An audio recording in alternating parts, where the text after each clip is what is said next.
First, I would like to show you the schedule. I remember that on last week,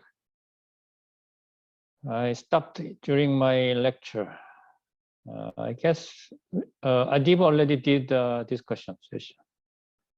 So I can continue my lecture on lines, second portion of lines lecture, and then we can start the lecture by Yun Woo-sang today.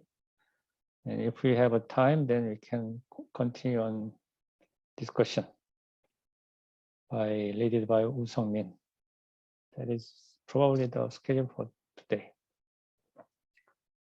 Do you have any question on the schedule or other things?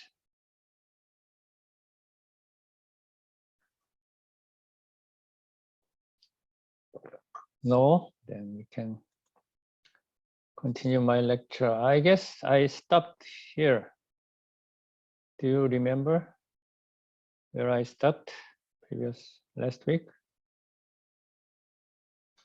So for using this kind of a plastic baton in brownie curved portion, it is made of plastic, and the weight is still made weight are used to fix the bended position of the spline, a plastic spline. And then if the curve is correct, then we can use pencils to draw the lines. That is the way we use spline to draw curves, freeform curves. And this is the way. And then fairing. I guess I explained this one. Yes. So we see 0 in the right bottom. There is we call the position continuous curve. So that at the joint between two curve sections, the position of endpoint is matching together, but the other ones are not matching. And C1 means derivative continuous, means first derivative continuous, means slope continuous. So that the point of connection between two curve piece, position and slope is same, but curvature is not same. So that you can see that this porcupine lines shows the curvature magnitude has difference at that point, not continuous. And C2 is curvature continuous curve, and second derivative is continuous at the point of curve boundary. And this one is important for engineering. So that engineers need to have a C2, at least a C2 continuous curves on surface. And how can we generate curves using computer? There are many ideas and theories in mathematics. So you can have another class only for this curve and surface generation and theory. This is just short summary of these ideas.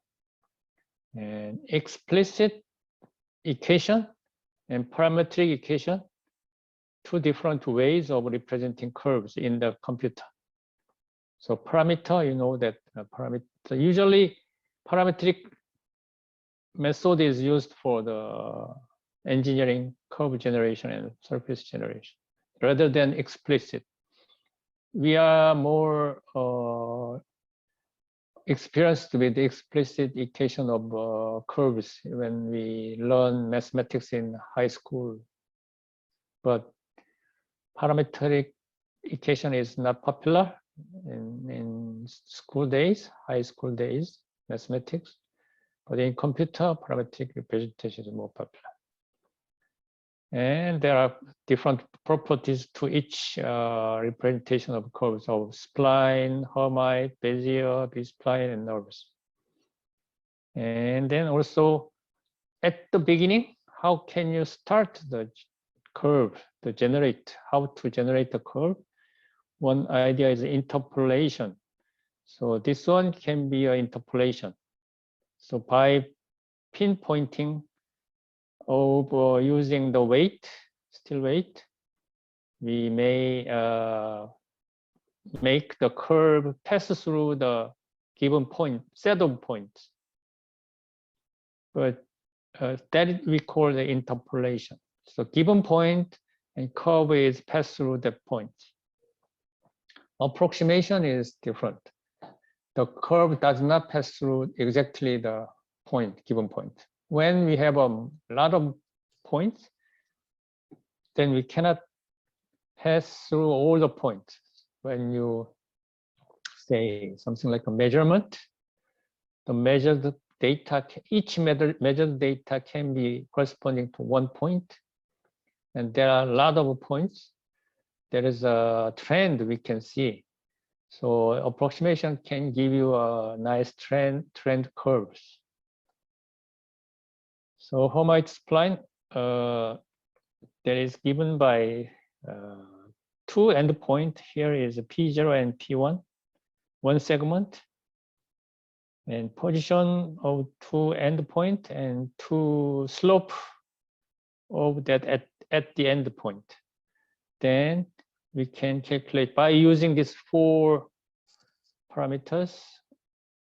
We can calculate cubic Hermite spline curves by using four parameters of two position vector and two slope vectors. And Bezier spline, this order is 1 and 2 and 3 and 4. So by using these control points, we can generate curve, freeform curves. One interesting thing is in higher order Bezier curve, the curve does not pass through all the control point. So you can say this is a kind of approximation rather than interpolation. But important thing is if you move one of them, the control point, then the curve can be modified, change the shape. This is a drawing shows the generation of the generating process of curve by approximating control point, or weighted sum, you can say, weighted sum rather than approximation, kind of. And spline curve is another kind of one, and there is a terminology called basis spline equation or basis function. The basis function has the property that they are something like a weighting factor of a control point at each position. So when curve is generated some point at this position somewhere, then the red curve is a weighted sum of control points. But how can you calculate the weighting factors at each point? That is given by this basis functions.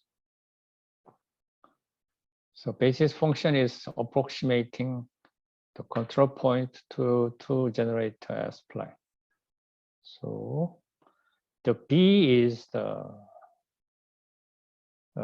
basis functions, and something like this one here at the bottom, and T is the parameter that is moving from 0 to 1, and the other is depending on the Bezier or B-spline. And curve does not pass through control point except the starting point and end point. And the function itself changes as parameter t is changing, so that on each interval there is different functions. Okay, so that the small change of control position does not affect whole curve system. So you can see some video here. Oh, I need to, sorry.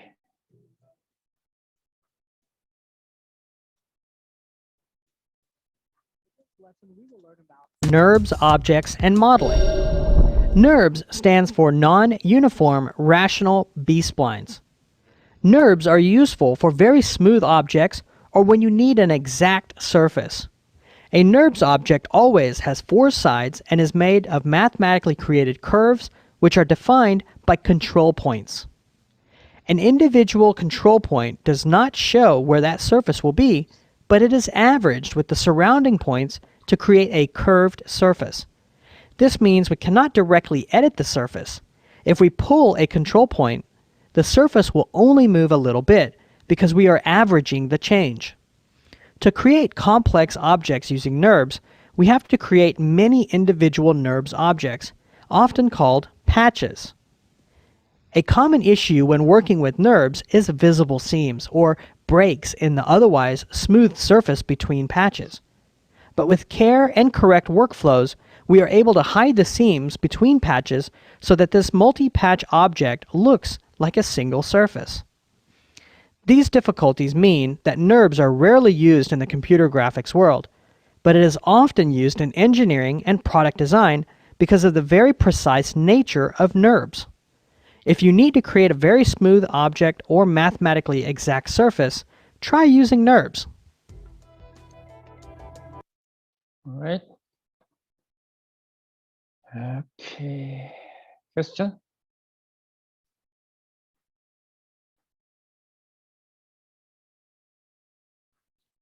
No question. Then we can use softwares. And by using softwares, it's much easier to generate freeform surfaces like this one. And comparing to my early days of student, when I was a student, we use only 2D drawings using paper and pencils. That was very hard and time consuming. But nowadays, many computer softwares are supporting us as a designer. And this one gives you a sectional area curve. I think I explained this one before. And design autoline, and then surface is generated, like this one. So parametric surfaces and complex form variations. And Tribon is famous and developed in Sweden, but now is merged into Aviva. Aviva is based on UK, and they can use to draw a surface like this one. And this one is only for maneuvering, turning of the ship.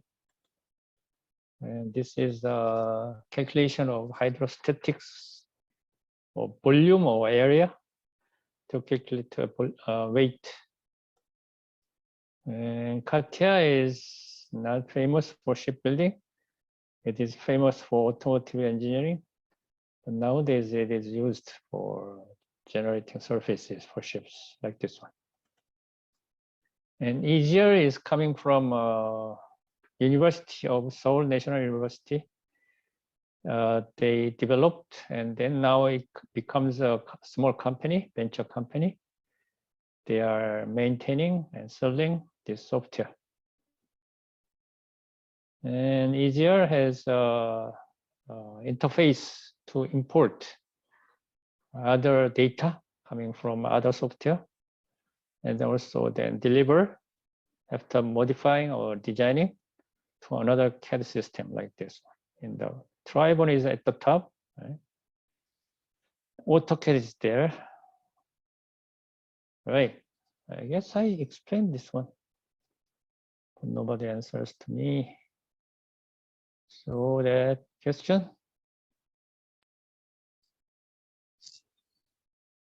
Any questions? No? Then we can continue to lecture by Yunusang, please.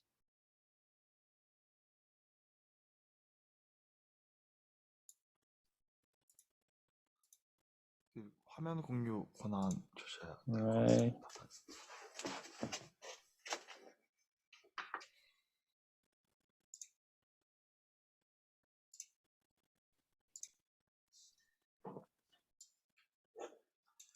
Can you see my slide? Yes. Okay, I'll start. I'm Yusang and who prepared today's lecture. And here's textbook what we use, and here's our book contents. And what I prepared is about buoyancy and hydrostatics, but the basics of fluid dynamics, fluid mechanics, and pressure in fluid and buoyancy. First, let's talk about fluid dynamics. Maybe you guys know this part. The definition of the fluid is that a fluid is a substance that continually deforms in response to external forces. So fluids include liquids, gases, plasmas, or some plastic solids. So fluid is not liquid. As you can see in this picture, fluid contains liquids, gases, plasmas, and plastic solids. So this equation, fluid is not liquid. Fluid cannot be liquid, but liquid can be fluid. And here's some summary between solid and fluids. Both solid and fluids can deform if external forces are changed, but solid cannot change infinitely, while fluid can. So you twist this bar and solid has stopped in some point, but fluid, if forces keep existing, then it keeps smooth. And density, low, it is mass per unit volume, and units is kilogram per cubic meter. And it changes in temperature and pressure. And here's our typical values: air and fresh water and seawater.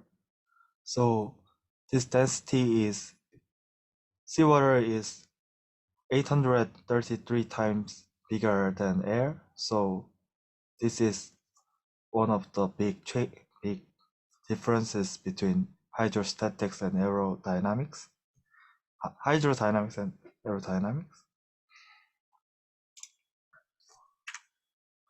And viscosity is a resistance of fluid which is being deformed by either shear stress or tensile stress. And fluid thickness is one of the, fluid thickness is kind of metaphor for the viscosity. Thin means low viscosity and thick means high. So water is thin means water has a low viscosity, and honey is thick means honey has a higher viscosity. And pressure is force per unit area, and units are Pascal, which means Newton per meter square. And also we use bar or pounds per square inch, which are this. And 1 bar is atmospheric pressure, standard atmospheric pressure. And the fluid in a pressure in the fluid has P equal rho GH, this expression. You guys, maybe you will know this part also. And the biggest difference between liquids and gases is it changes. Liquids have little change in pressure, but gases has big change in pressure. We call this compressibility. The liquid, if we apply force, then it doesn't change volume very well. But in gases, even we apply little pressure, the volume change is bigger. So water can be incompressible. We usually say water is incompressible because only 0.1% volume changes under 20 bars pressure. So hydrodynamics and aerodynamics are biggest difference because of density, what I mentioned before. And water is incompressible, but air is compressible. And the presence of free surface effect in hydrodynamics, this part will be